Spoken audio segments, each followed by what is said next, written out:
Et s'il suffisait de vivre nos émotions pour revenir en santé? Et si la maladie n'était pas due au pur hasard? De plus en plus d'études nous montrent aujourd'hui que nous induisons et nous provoquons ce que nous vivons. Nous ne savons pas vivre nos émotions alors que celles-ci sont là en fait pour nous montrer le chemin de la santé. Nous sommes devenus des handicapés émotionnels. Je suis Michel Andrève, psychothérapeute, et j'ai fait un petit montage en condensé de ce sujet pour vous expliquer comment notre intelligence émotionnelle est bridée et les dysfonctionnements de comportement qui en résultent. Prenez ces 40 minutes pour écouter, je suis persuadée que vous retrouverez certains de vos fonctionnements là-dedans, ou peut-être même reconnaîtrez-vous des amis ou des membres de votre famille. Si vous n'avez pas lu l'article qui va avec, mettez sur pause et lisez-le d'abord. Vous profiterez mieux des infos que je vais vous donner ici. Et si vous pouvez, prenez des notes de ce qui vous vient et bonne écoute. Donc, l'émotion, c'est quoi? En fait, une émotion et émotion, c'est dehors, c'est à l'extérieur. Émotion, c'est bouger. Donc, une émotion, c'est un truc qui forcément que le corps nous apporte pour aller à l'extérieur, à mettre à l'extérieur. Il y a Christian Bobin, si vous le connaissez, c'est un écrivain poète, j'adore. Il a dit tout ce qui ne vient pas danser au bord des lèvres s'en va hurler au fond de l'âme. Ça veut dire quoi? Ça veut dire que quand on a une émotion, c'est le corps qui veut dire quelque chose. Et souvent, le corps, il nous dit des choses quand on a un besoin qui n'est pas nourri. Et c'est comme le voyant rouge qui s'allume sur votre tableau de bord. Hein, il vous dit qu'il n'y a pas d'huile, et si vous ne mettez pas d'huile, eh ben, vous grillez le moteur. Donc, le problème, il est souvent qu'on ne connaît pas ses besoins, hein, ou bien qu'on se trompe sur le message. Donc, les émotions, ça commence tout petit. Ça commence à la première seconde de la naissance. Alors, moi, je vais vous parler des bébés, des enfants aussi. Hein. Bon, je ne vais pas faire de différence d'âge. Mais en tout cas, le bébé et le tout petit enfant, ils n'ont pas de mental. Mais ils ont un corps qui est constamment traversé par des émotions. Et si on ne lui apprend pas à les accueillir, si on ne lui apprend pas, il ne va pas savoir ce que c'est. Hein. Alors, je vous donne un exemple. Un bébé qui pleure, ou un enfant qui pleure, mais on le voit mieux chez les bébés. Un bébé qui pleure, imaginons un bébé, vous lui offrez un jouet. Bon. Et le bébé, il va prendre, il ne sait pas encore très bien comment fonctionnent ses doigts, ou comment tout ça marche. Donc, il va prendre le jouet dans les mains. Et puis, à un moment donné, ce jouet, il va lui tomber des mains. Mais il n'a pas pigé, il ne peut pas piger ce que ça veut dire, pourquoi ça a lâché et pourquoi c'est tombé. Et du coup, il va avoir un stress. D'abord, il va avoir une colère, mais il ne sait pas ce que c'est, il ne sait pas que c'est de la colère, mais c'est une émotion de colère. Parce que c'est tombé, et ensuite il va avoir il va pleurer tout simplement parce que c'est sa manière, parce qu'il n'a pas de mental, c'est sa manière d'évacuer ce stress. Et donc, évidemment, la meilleure manière de faire avec cet enfant ou ce bébé, c'est de le prendre dans les bras et de le laisser pleurer tout son souffle jusqu'à ce que le stress ait disparu de ses sensations. Et après, si vous regardez comment ça se passe, souvent, le bébé, quand il a fini de pleurer, il a la banane et puis tout va bien.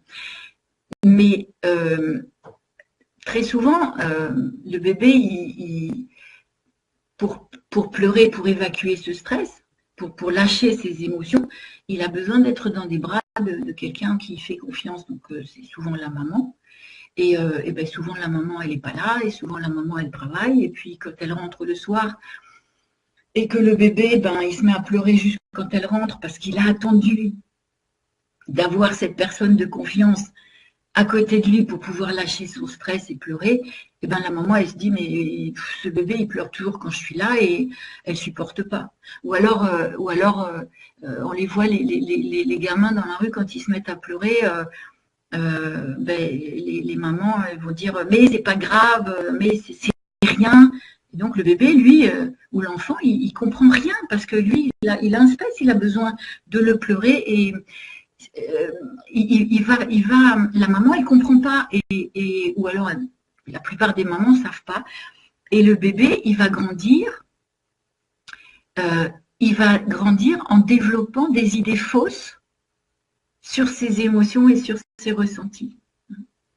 Et il va avoir ces idées fausses au travers de l'interprétation des émotions de l'enfant qu'avaient les parents, parce que les parents, ils ont un mental qui s'est forgé au cours de leur expérience. Je sais pas, vous comprenez peut-être, vous commencez à comprendre déjà comment des choses peuvent se mettre en place qui ne sont pas forcément très fluides. Et donc, quand on devient adulte, on va forcément donner des explications mentales à nos émotions qu'on a reçues à travers notre éducation. Et du coup, quand on a une maturité émotionnelle, quand on est adulte, et c'est rarissime qu'un adulte ait vraiment une maturité émotionnelle, il a une capacité à être en paix avec lui-même, il a une capacité à être conscient de ses émotions, il a une capacité à ne plus se laisser emporter par elle, donc il est plus en réaction. Quand on a cette intelligence émotionnelle qui est dans une maturité, elle donne à un individu la capacité d'avoir des relations harmonieuses, créatives, respectueuses et surtout responsables avec son environnement. Et donc vous avez compris que ça demande une véritable éducation. Et en fait, toutes les émotions, elles ont donc une utilité majeure. Donc ces émotions, elles sont en fait des guides pour éclairer nos jugements, elles sont des guides elles renforcent notre système immunitaire, elles nous protègent des risques, elles nous permettent de faire face à des situations difficiles, elles nous permettent de profiter des occasions, de nous questionner comme il faut, elles nous indiquent des obstacles. Et un individu qui a un niveau faible d'intelligence émotionnelle, alors vous allez peut-être reconnaître certains cas, mais quand on a une faible intelligence émotionnelle, adulte, en général on est dominé par les peurs, on a tendance à se plaindre, on se victimise, on a des doutes, on est confus, on va souvent craindre le futur, on va être agressif, on va être dans la compétition, on va être égocentré, abusif, stressé. On va peut-être on va être réputé comme quelqu'un d'inefficace. Et on aura évidemment des problèmes de communication. Alors, je vais vous donner une piste pour ça. Imaginons que je suis confrontée à une situation que je n'arrive pas à surmonter. Bon. Je peux avoir un sentiment, une émotion d'impuissance, de chaos à l'intérieur de moi. Bon. Et si cette expérience, depuis tout petit, elle se répète souvent, ben, je vais devenir un adulte résigné, frustré. Et en fait, c'est le début souvent des dépressions, même qui deviennent permanentes. Donc, vous voyez que c'est pas... Enfin, tout ce que je vous dis là, c'est des cas avérés, hein, c'est pas des trucs comme ça que j'ai pris dans la nature, c'est des cas avérés, donc c'est vraiment hyper important. Donc en fait, chaque fois que vous avez une émotion, c'est parce que vous avez touché en vous quelque chose qui vient d'un souvenir, parce que chacune de vos cellules a le souvenir de tout ce que vous avez vécu, hein, tout s'est inscrit dans les mémoires de vos cellules. Donc, chaque fois que vous avez une émotion, même si vous ne savez pas ce qui est en train de se passer, c'est parce que vous avez touché ou un souvenir ou une situation que vous avez déjà vécu, hein, vraisemblablement dans l'enfance, et qui s'est inscrite dans votre mémoire. Et alors, ces émotions, ça peut être quelque chose de sympathique. Donc, ce sera une émotion agréable, hein, comme la joie, enfin bref. Et si cet événement que vous retouchez est un événement grave, eh ben, ce sera une émotion désagréable. Et alors, quand ces expériences que vous avez cumulées, vécues en général dans la première partie dans l'enfance, quand ces expériences sont difficiles, traumatisantes, elles restent accumulées quand vous devenez adulte, elles restent souvent accumulées dans les non-dits, les non-exprimés, hein, et elles vont s'installer dans l'inconscient. Et ça, on verra juste après, dans la deuxième partie. Et à partir de là, on grandit dans l'ignorance, dans le déni et dans le refoulement de ce qu'on ressent. C'est-à-dire qu'on ne sait plus identifier ce qu'on ressent parce qu'on a tout mis dans l'inconscient pour pas avoir mal. Et la puissance, et ça s'appelle des blocages émotionnels, et la puissance de ces blocages émotionnels, elle peut nous empêcher de nous épanouir. Et adultes,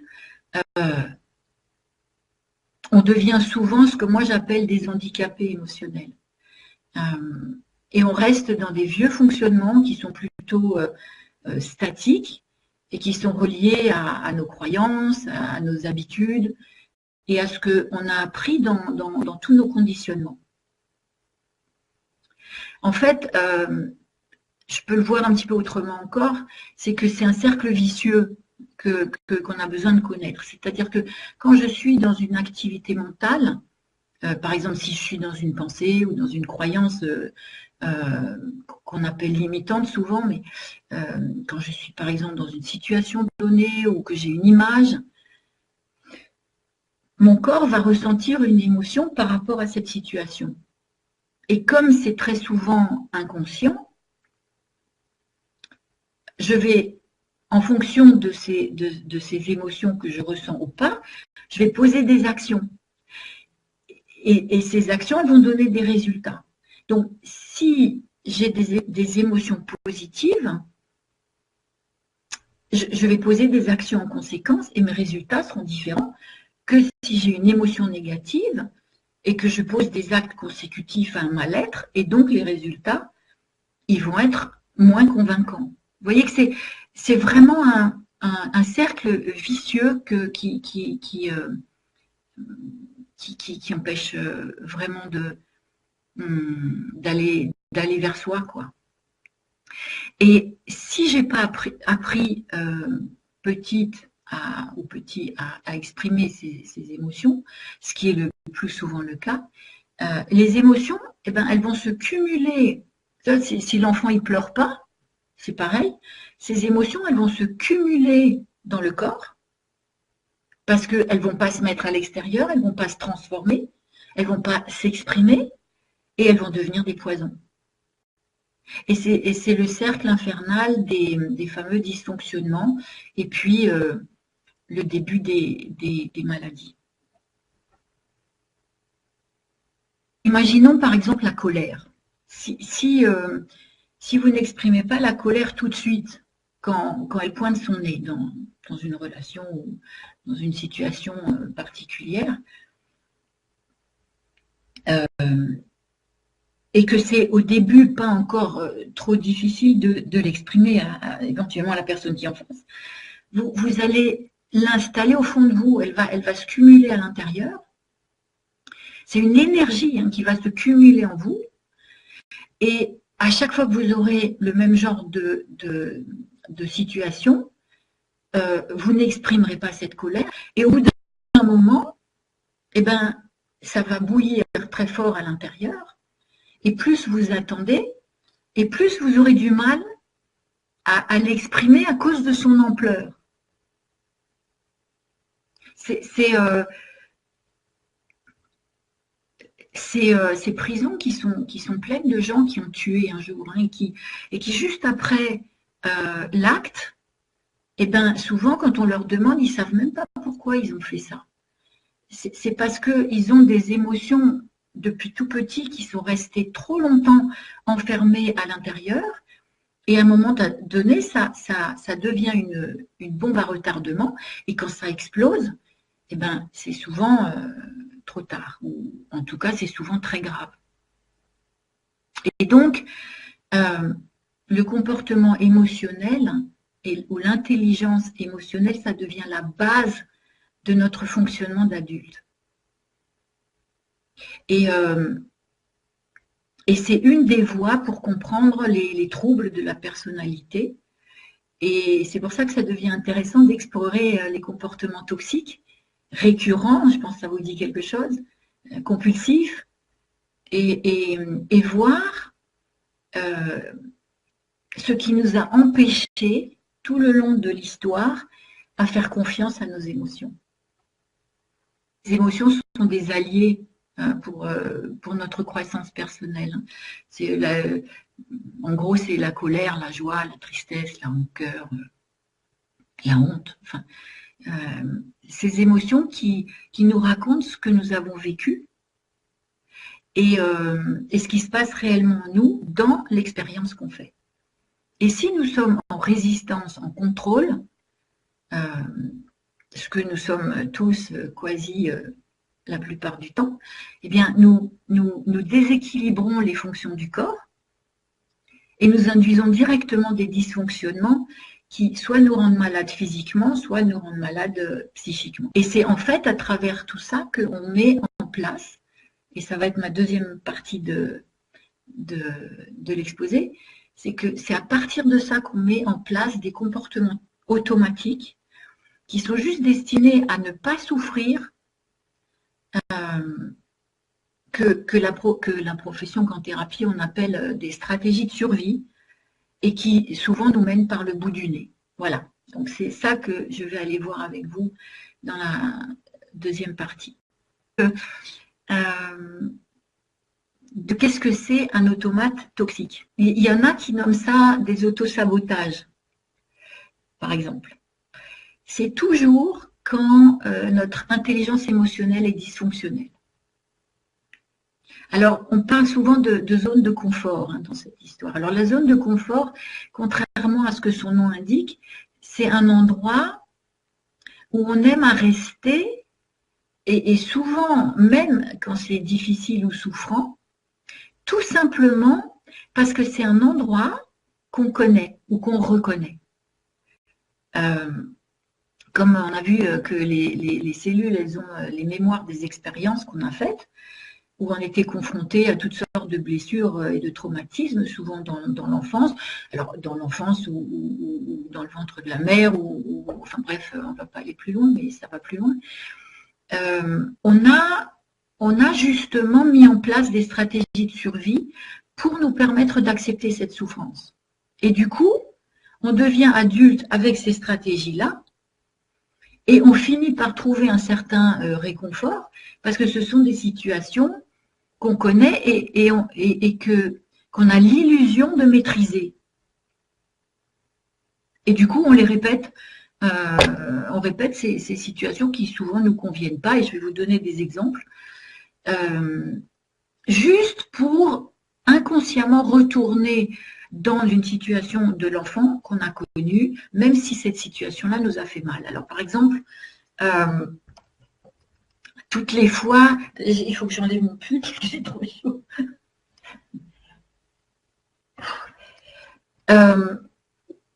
par exemple, toutes les fois où vous allez retomber amoureux ou amoureuse du même genre de personne. Hein.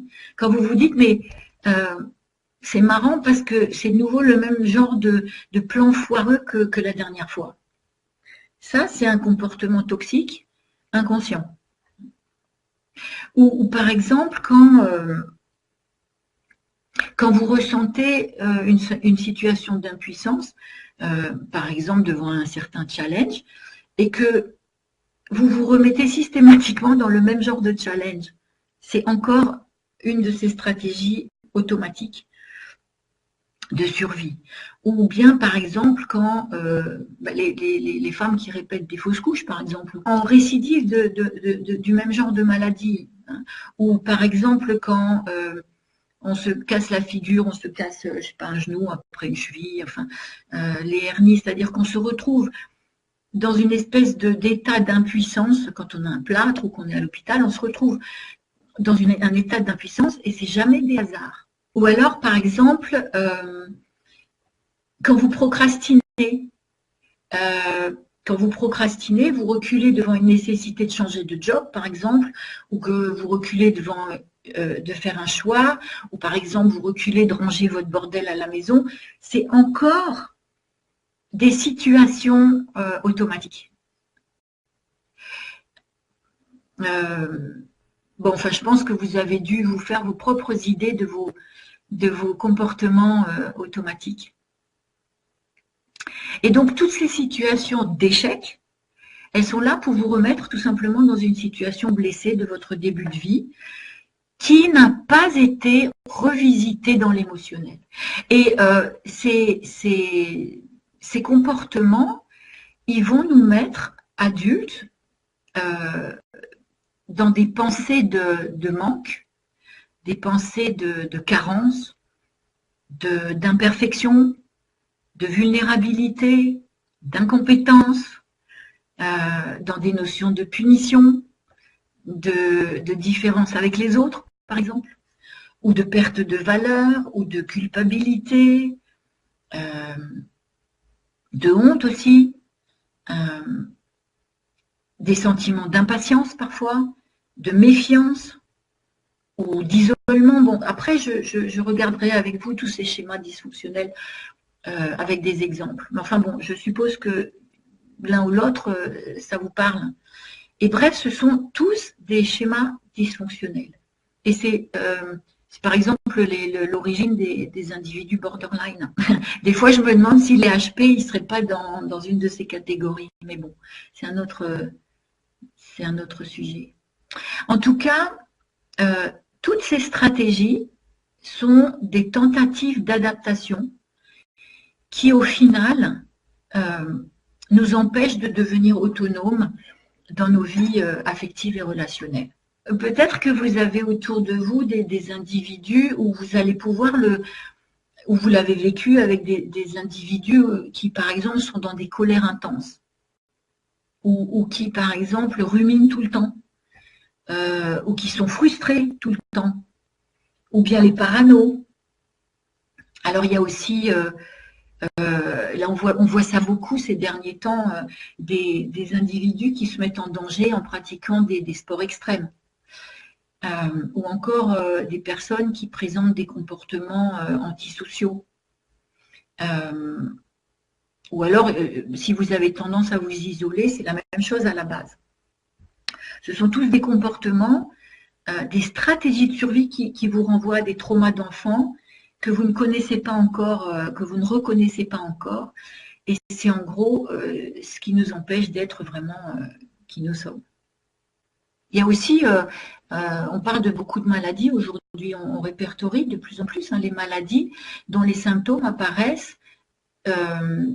Et on peut même, il y en a même qui arrivent à déterminer un temps précis après un conflit psycho-émotionnel ou psycho-affectif. Il y a même des médecins qui ont répertorié des cas où on tombe malade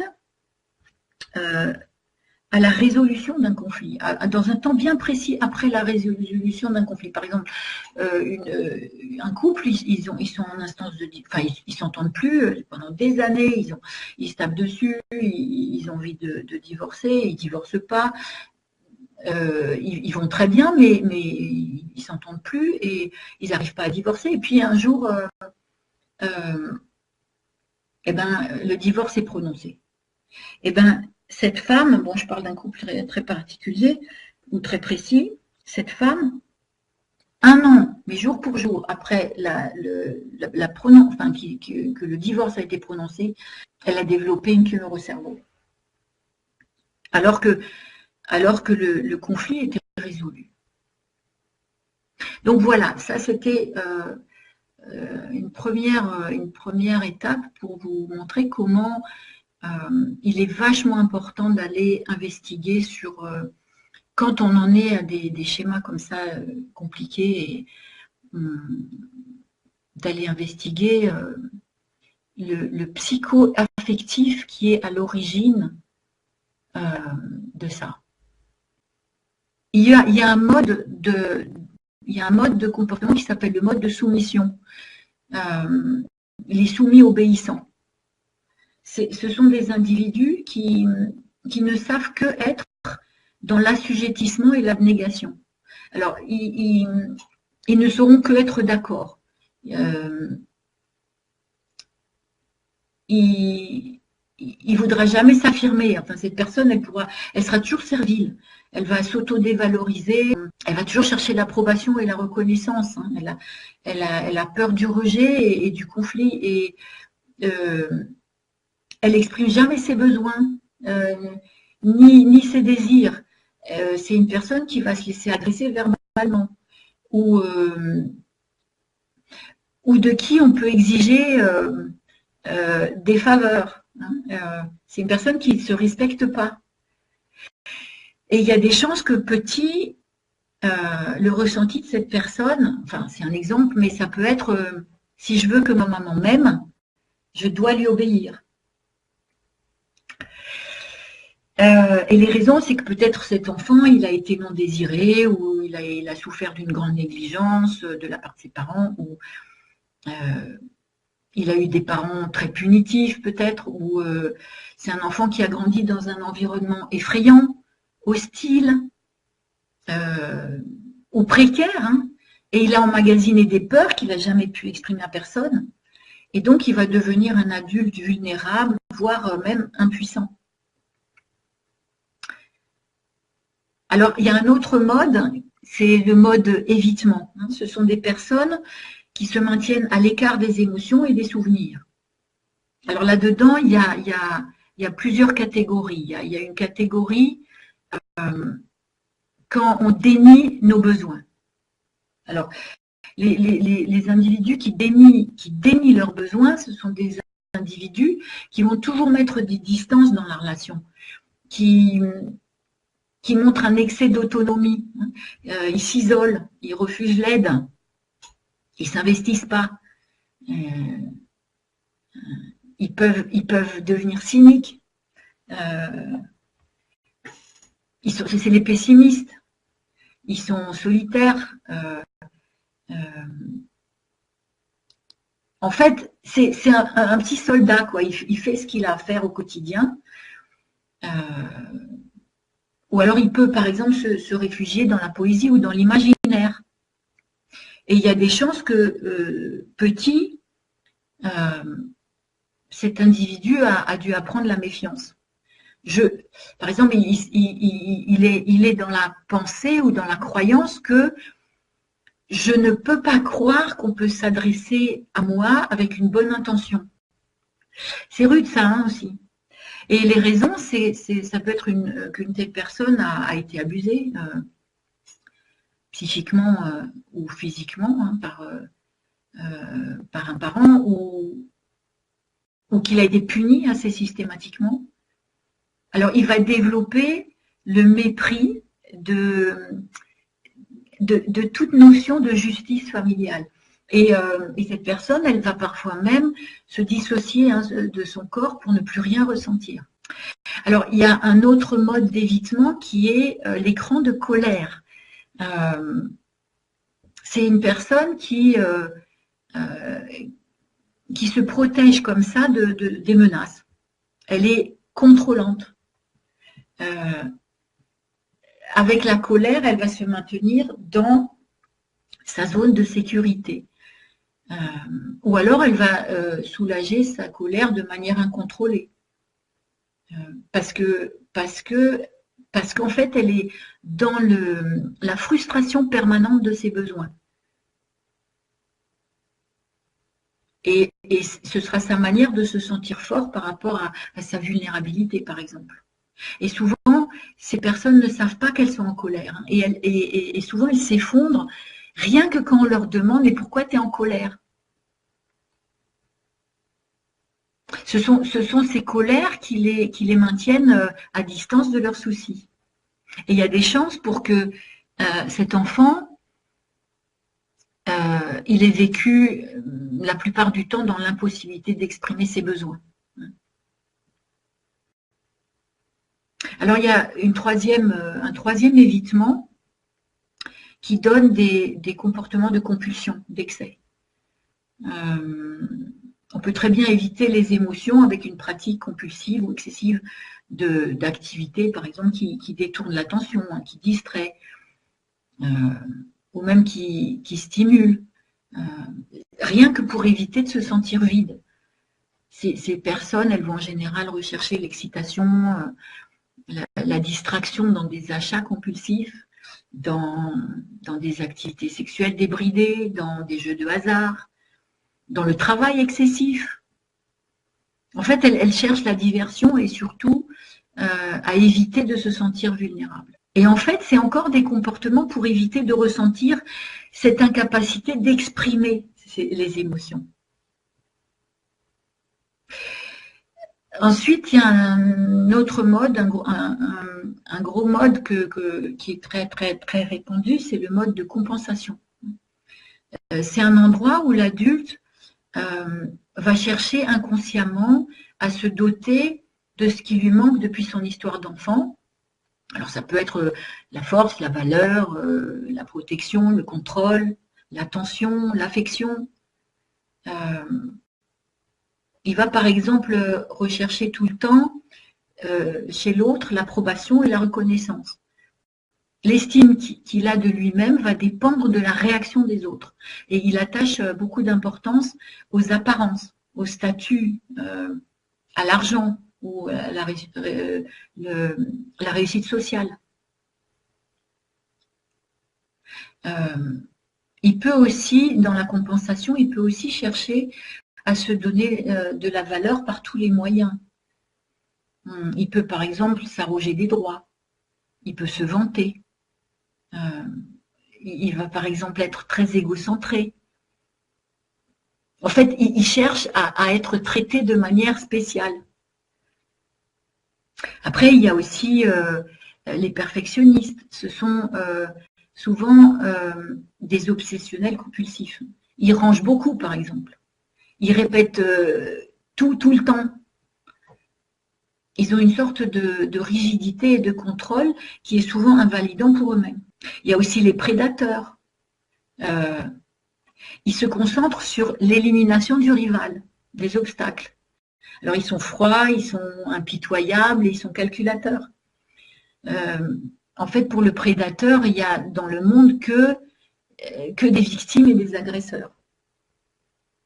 Et c'est un enfant qui a probablement appris à surmonter ses émotions de peur et de honte en devenant lui-même un agresseur. On voit ça chez les enfants, hein, quand ils ont peur de quelque chose et que les parents ne sont pas là pour accueillir ces peurs, ils deviennent eux-mêmes l'agresseur des petits copains.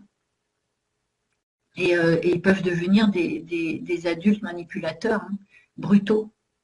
Et, ils savent en tout cas dénigrer, ils savent tromper l'autre, ils savent séduire, ils savent humilier, ils savent intimider. En fait, ils dominent l'autre pour ne pas être dominés à leur tour. Voilà. Après, il y a d'autres petits modes encore. Il y a le mode échec, par exemple. C'est que, par exemple, moi, j'ai été longtemps en mode échec parce que, à force d'entendre mes parents me dire que j'étais une merde, et ben, j'ai fini par croire très, très, très longtemps que j'étais un adulte bon à rien, quoi. Et qu'il y avait des chances, enfin, j'arrivais à rien. Je ne pouvais jamais concrétiser quoi que ce soit parce que j'étais persuadée que j'étais une merde. Il y a le mode dépendance aussi. Par exemple, une petite fille, par exemple, à qui sa mère a toujours tout fait à sa place. Et du coup, eh ben, adulte, elle se sent incapable de se débrouiller toute seule et elle devient incompétente chronique. Et elle va toujours dépendre des autres. Bon, je sais que ça peut parler à certaines et voilà, c'est pas un truc très marrant. Donc, voilà, vous voyez que dans tous ces modes, il y a en fait le fait qu'on devient des parents, des adultes, des professionnels dysfonctionnels. Parce qu'on a internalisé les fonctionnements des éducateurs, des parents. Et on reproduit les comportements des personnes qui étaient là dans notre enfance. Et en fait, là où je voulais juste vous sensibiliser, c'est que c'est un cercle infernal de répétition et que tant qu'on ne connaît pas son propre fonctionnement, qu'on ne va pas investiguer les causes profondes de ce qui nous empêche d'être vraiment au fond qui nous sommes, avant d'avoir été conditionnés, qu'on ne va pas écouter ce qui se vit en nous, c'est-à-dire les émotions, eh ben on laisse place à tout ce qui peut nous détruire. Et on laisse cet automate nous mener par le bout du nez et